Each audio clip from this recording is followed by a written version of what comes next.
말씀 보겠습니다. 잠언 16장 23절 말씀입니다. 같이 읽겠습니다. 지혜로운 자의 마음은 그의 입을 슬기롭게 하고 또 그의 입술에 지식을 더하느니라. 아멘.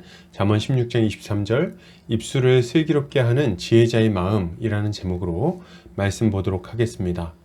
신자는 주님이 주시는 지혜를 힘입어 말하고 가르치는 자입니다.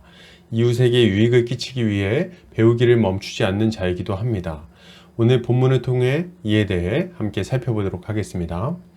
오늘 잠언 기자는 지혜로운 자의 마음은 그의 입을 슬기롭게 하고 또 그의 입술에 지식을 더한다고 말합니다. 이것을 타번역본에서는 지혜로운 자의 마음은 그의 입을 다스리고 그의 입술을 잘 가르친다 라고 번역하고 있습니다. 본문은 지혜로운 자의 마음이 어떤 역할을 하는지를 알려주고 있습니다.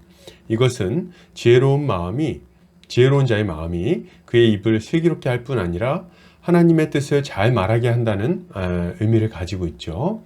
먼저 지혜로운 자의 마음은 그의 입을 슬기롭게 한다고 말합니다. 여기서 지혜로운 자의 마음은 어떤 마음입니까? 하나님을 경외하는 거듭난 마음을 말합니다. 하나님을 경외하며 그의 뜻에 순종하고자 하는 마음을 가진 자는 슬기롭게 말하게 된다는 거예요. 그러면 슬기롭게 말하는 건 또 어떤 걸 말할까요? 여기서 슬기롭다라는 단어는 샤칼이라는 단어가 사용되었는데 이 단어에는 신중하고 사려 깊게 말한다라는 의미가 있습니다.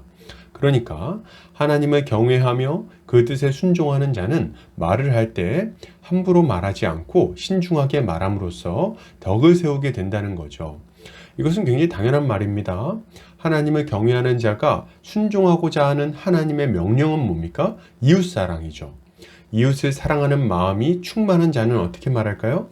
상대방의 상황과 감정을 배려하면서 조심스럽게 말할 거예요.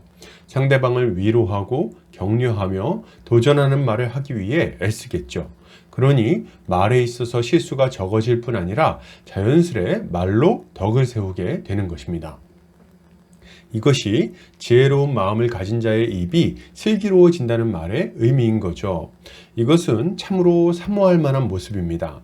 우리가 세상에서 살아갈 때 생기는 문제 중에 그 많은 부분이 말의 문제입니다. 말로 인해서 상처를 주기도 하고 말로 인해서 오해를 사기도 하죠. 말로 인해서 관계가 깨지기도 합니다. 그래서 야고보는 말의 실수가 없는 자라면 온전한 사람일 것이라고까지 말합니다. 이것을 생각해 볼 때 사람의 입이 슬기로워지는 것이 얼마나 중요한 일인지를 알 수 있는 것입니다. 또한 지혜로운 자의 마음은 그 입술에 지식을 더한다고 말합니다. 여기서 지식은 어떤 지식입니까? 하나님을 아는 지식이에요. 하나님이 어떤 분이신지, 그리고 그분의 뜻이 무엇인지, 그분의 명령대로 살면 어떤 유익이 있는지에 대한 지식입니다. 이런 지식이 입술에 가득하게 된다는 것은 무슨 말일까요? 이웃들에게 이런 선한 지식을 잘 가르치고 전파할 수 있게 된다는 말이죠. 그러면 어떤 일이 일어날까요?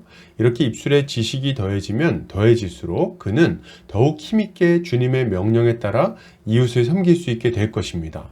그리고 그를 통해 동일하게 하나님의 뜻에 따라 살아가고 말하고 섬기는 자들이 나타나게 되겠죠. 그러므로 여러분, 이것을 아는 우리는 어떻게 살아야 되겠습니까? 우리는 지혜의 근원이신 예수 그리스도를 믿음으로 그분의 지혜를 힘입어야 하겠습니다. 그리고 주께서 새롭게 하신 마음을 따라 이웃을 돌보고 가르쳐야 됩니다. 사랑의 마음으로 말을 건네고 조언하며 섬겨야 됩니다. 그리고 주님이 주시는 지혜를 따라 그리스도 안에 있는 지식과 지혜의 보화를 전파해야 되겠어요. 이렇게 할 때 주님은 우리를 착하고 충성된 종이라 칭찬하실 것입니다.